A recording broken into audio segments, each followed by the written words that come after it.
PAT in his rearview mirror. He goes back out to kick this one off.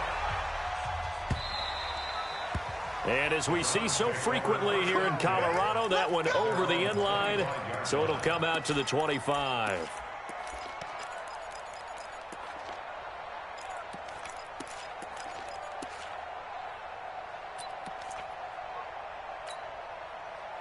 The Browns drive about to get started. And, Charles, if the season ended today, and it's not going to, we still have December left. We're only in November. But they would be a wild card team. And that's great. They'd be in the playoffs, but you know they're trying to bump up to be one of those division leaders. That guarantees you at least one home game in the playoffs, and that's what you're really seeking. But there also isn't much margin for error for this team, right? Because right where they're sitting, a two-game losing streak could have them out of the playoffs, so they've got to make sure they continue to keep the momentum going. Absolutely. There's some sharks smelling blood in the water behind them. He got 29 yards that time. Mayfield brings him up 1st and 10. And he's a perfect 5 for 5 here to begin the game.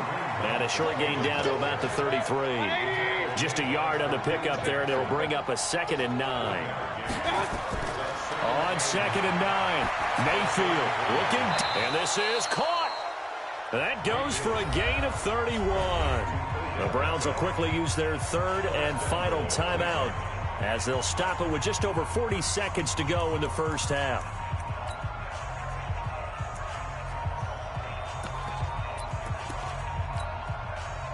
So it's 1st and goal, and a great opportunity to get that lead back before the break.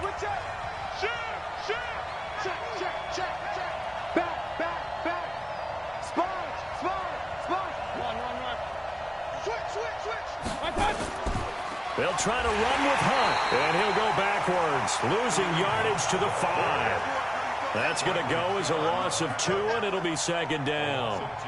He has elite instincts from his linebacker spot. He's able to diagnose the run and flies in like a missile to stop that one behind the line of scrimmage. Back at the 5-yard line now, 2nd and goal. Hey, alert 33. Watch the ship. Hey, watch the ship. Watch the ship.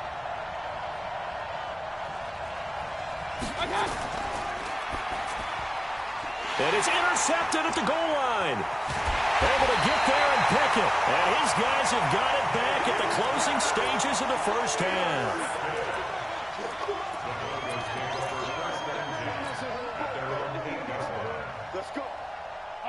Denver offense at the line, ready to go. Time for a final kneel down or a safe run, and then they can head to the locker room with a lead. Yeah, or they can even run a screen. You know, something they feel is somewhat safe that might actually pop and turn into a big play. That's what you usually run in this situation. Or go 4 verticals because why not? Because you're feeling it, right? You're just feeling it. 15 line. 15 line. Pilot, 64, weak. Hey, watch it. Undercrush. Hit. A final shot before half for Locke. And he's going to lose yardage. Not that it matters as the final seconds tick away. So we come upon halftime. 6-3 is our score. As now we send you out to Orlando and hook back up with Jonathan Coachman for our EA Sports Halftime Report. Broncos with a lead, and they will be receiving this kickoff here as quarter 3 is underway. That's fielded in the end zone. And no run back here. This will be a touchback, and it comes out to the 25-yard line.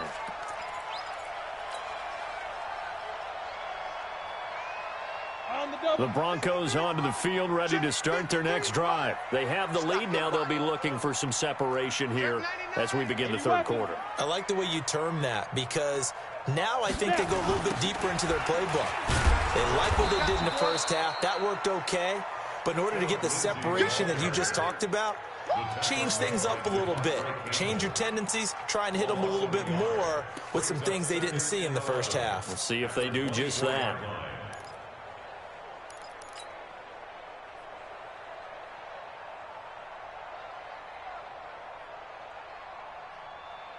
After the loss to start out, here's 2nd and 11. 53, Mike 53.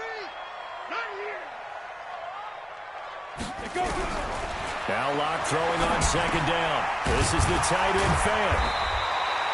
They'll wind up getting 10 back as that sets them up for 3rd down. And after that completion, you can understand why so many teams in the league are emphasizing speed on defense at every position. The tight ends have created so many tough matchups now. If you can't run with a tight end as a linebacker, this is going to be the result every time.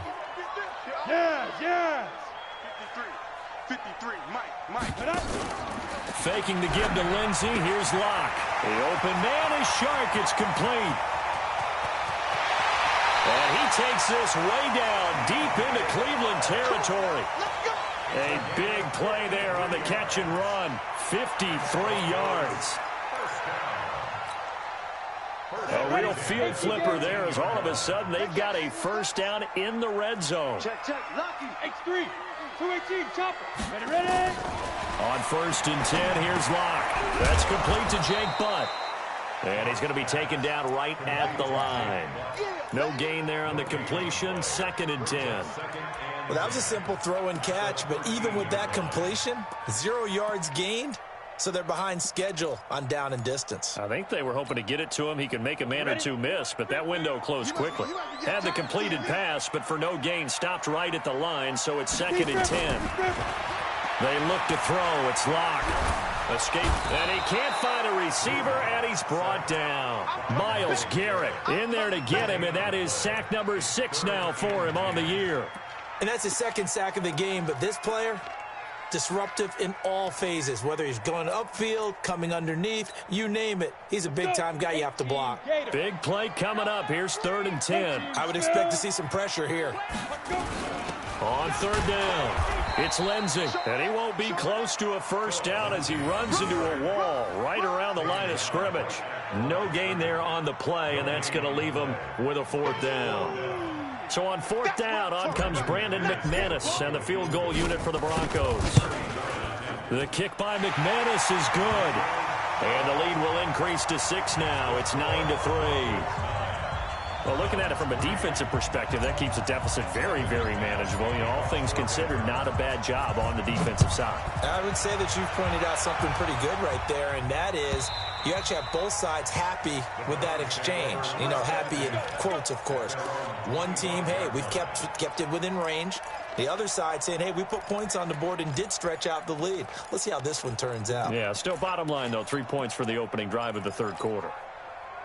The Browns drive about to get started. And with the way this offense has played thus far, to be frank, they got to feel pretty grateful to be in the ball game. I would agree with you totally because they've done all of nothing offensively in this game, yet they still find themselves in a position on this drive where a touchdown can give them the lead. They need to take advantage of it. And they're still looking for that first touchdown here in the 3rd quarter. All they have so far, the field goal. Recon, 132 fighter. 22's coming, 22's coming, Mike. Here we go. On 2nd and 11 now. Mayfield. It's hauled in by Wilson, 6'4" tight end. Past the 20. And all the way in. Touchdown, Cleveland. Caleb Wilson, 76 yards. And now they can recapture the lead if they can make the PAT. When they drew that up, I don't think they envisioned it ending in a house call, but he got it and took it all the way home. Really impressive run after the catch, wasn't it? That was really special by him. But let's face it, in today's NFL, those tight ends are often former wide receivers or maybe even sometimes bigger running backs. They just put them in a position to get a great matchup and make plays like that.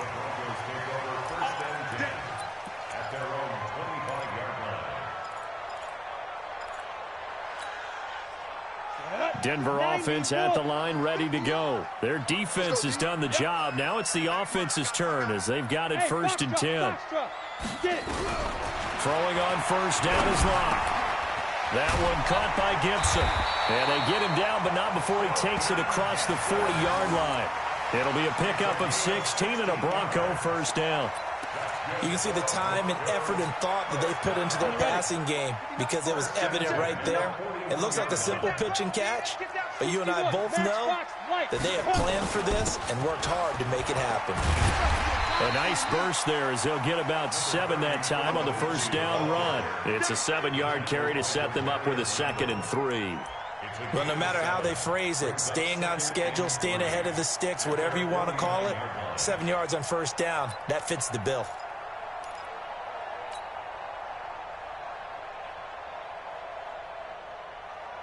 So they'll come up after the gain of 7 on a 2nd and 3. Check 43. 25. Check 25. Check 25. Now a fake on the give here as they try the run-pass option. Cortland Sutton was the man he was looking for, and it's 3rd and short. How about the defensive effort from both of these teams that we've seen in this game? Would you say it's like a high-stakes chess match right now? Chess is one way to go. Yeah, I like it. Okay, the only reason I say that, you feel like they're contemplating their moves before actually making one, and none of them being done very confidently. Truth be told, I've never played chess, and I know that I'm not smart enough to play chess. Guys like you with your IQ, you can pull that off. Well, they hit him in the backfield, and he will not escape, and that is not going to get it done. They were ahead of schedule after the gain of 7 on 1st down, but the defense does not budge on 2nd and 3rd. Yeah, this is away, and I don't think Landry will get a chance to return here.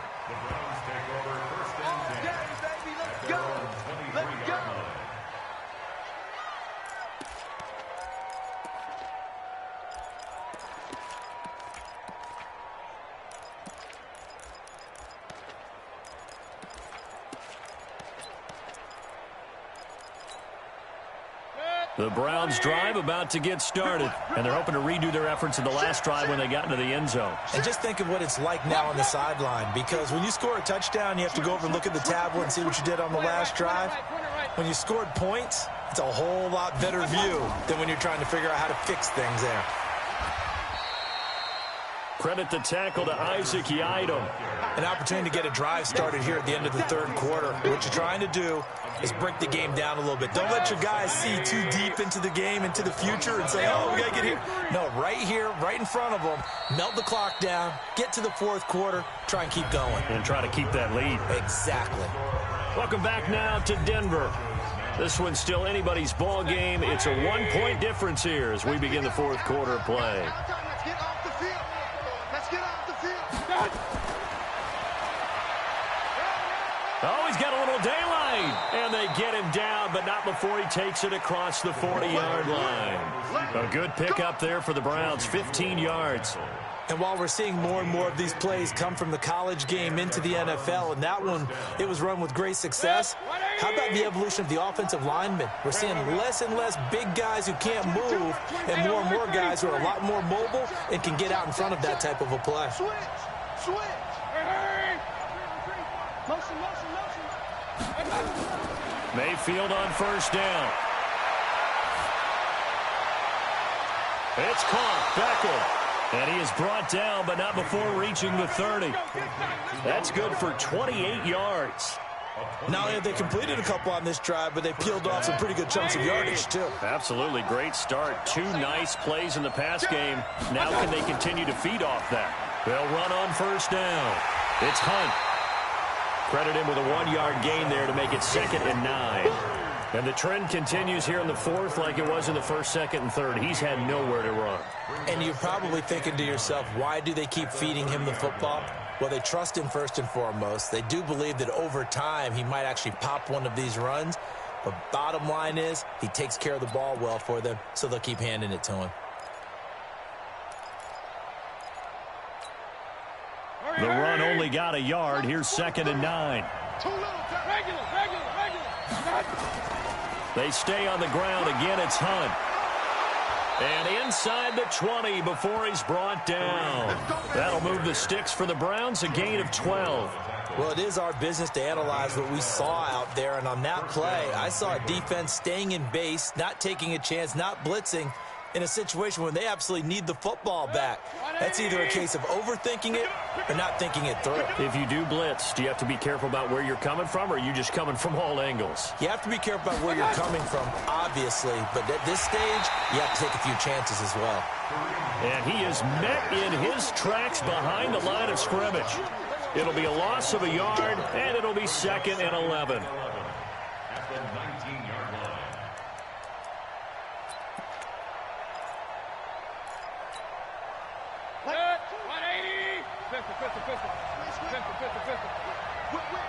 Watch the whip.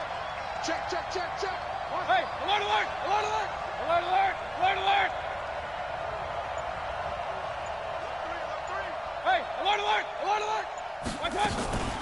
Mayfield gives this one to Hunt. And good downhill running. He's got 6 yards down to the 13. Well, the objective there, I mean, yes, the positive gain, that's nice, but work some clock. Yeah, you're exactly right, but the problem for them is still within a possession, so they can't just sit on it running the ball. They'll have to find a way to throw it effectively as well.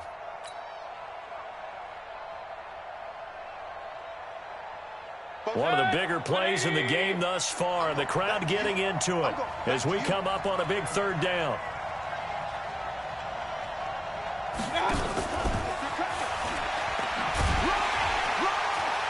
And he'll fight his way down right around the 12. Only a yard on the pickup there, and it's going to leave him with a 4th down. Even though positive yardage was gained on that play, I think the defense has to be happy. Obviously, they were prepared for some trick plays coming into the game, and they looked very aware that those could happen on any given down. 4th quarter, 2 minutes on the clock in a tight 1-point game. So the Browns in possession of the football here as we get you reset. They're looking at a 4th down now as they try to hold on to this lead for dear life. So they get to 3, but you wonder now, is that going to be enough? Excellent question, because when I look at the smiles on that side of the field, they're a little tight, aren't they? If they had scored a touchdown there, those would be big half-moon grins right now because they'd feel a whole lot better about their position. Well, and a touchdown in the other direction, all of a sudden they're down. Out is the kickoff unit as they run up and send this one away. That's fielded in the end zone. And he'll elect not to return this one, so they'll bring it out to the 25 on the touchback.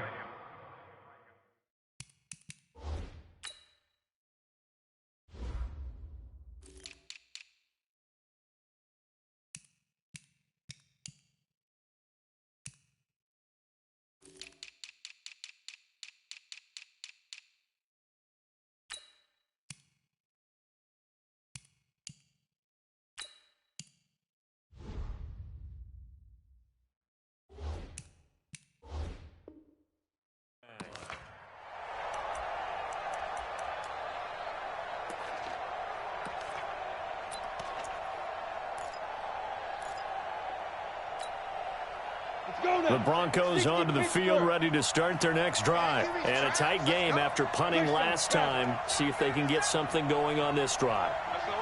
As they head to the field now, with the game this close, you've got to feel there's a sense of urgency for them. And he can't get a throw away. He's taken down. J.J. Watt in there to take him down, and the clock will roll.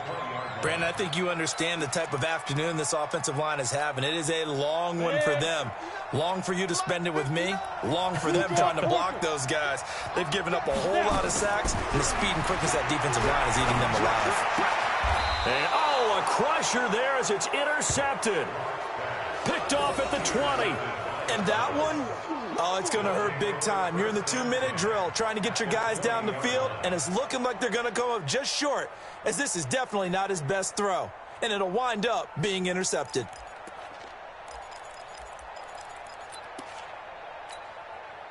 Mike's 47. Mike's 40. Point it right. Hey, switch here. On first down, Hunt. And this one goes nowhere. Losing yardage back at the 22. Now the Broncos are going to call the first of their timeouts as they'll talk things over prior to this upcoming 2nd down play. So the opening play of the drive goes backwards. Now they'll come up on 2nd and 12. Watch out. 22 jet bomber. 22 jet bomber. Tighten up. They run again with Hunt. After getting stuffed on first down, not much better there. 2-yard gain. Now the Broncos going to use the 2nd of their timeouts as they'll talk it over here before what will be an important 3rd down. Set. 20. Run. On 3rd down, here's Hunt. He gets a good chunk of yards there, 8 all told, but they're still looking at a 4th down. I love the look you just gave me because I know what you're thinking. If you're going to run towards the perimeter, you better either stay in bounds or get the first down, or both. He did neither. Imagine the looks he's getting right now from his team, from his coaches. They go over those scenarios all the time, and as you said, he did neither.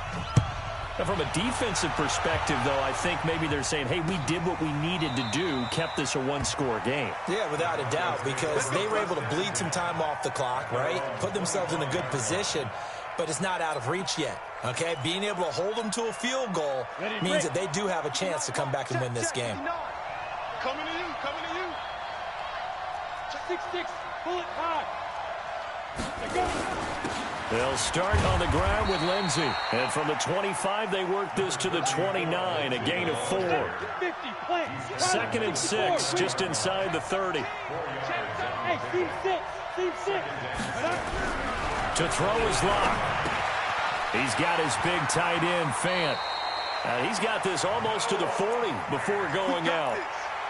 That's what they need right now. Get the first down, get out of bounds, stop the clock. Just playing smart football, understanding the situation, making the plays necessary, and making sure that clock stops at every opportunity. The drive continues as they search for a tying touchdown. Here's 1st and 10. On 1st and 10, it's Lindsey. And able to get this one all the way up to about the 46-yard line. 7 yards on the pickup there, and it'll leave them with a 2nd and 3. Now Locke. And, a crusher there as it's intercepted. Picked off by Demarius Randall, and he's able to get it back here to the 43-yard line. Agreed, that's twice now in this 4th quarter. As a quarterback, a lot of times you think it's all on you to make plays when you're losing. And here, the play's not there, but he throws it anyway.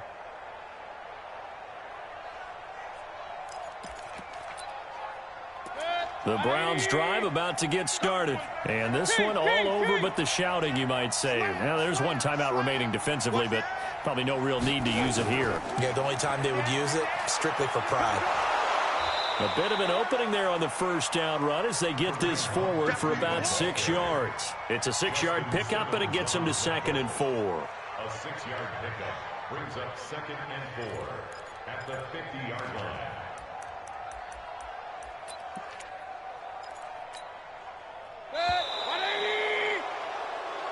So Cleveland able to come away with the victory here, and they were spurred on by a strong performance in that 4th quarter as they held their opponents off the scoreboard. Everyone wants to pitch a shutout for the entire game, but when you throw one in the 4th quarter, that tells everyone that you're getting stronger and dominance is starting to take over, right? The way that you close, the way that you finish, that gets preached to you from the time you're playing Little League football all the way up through.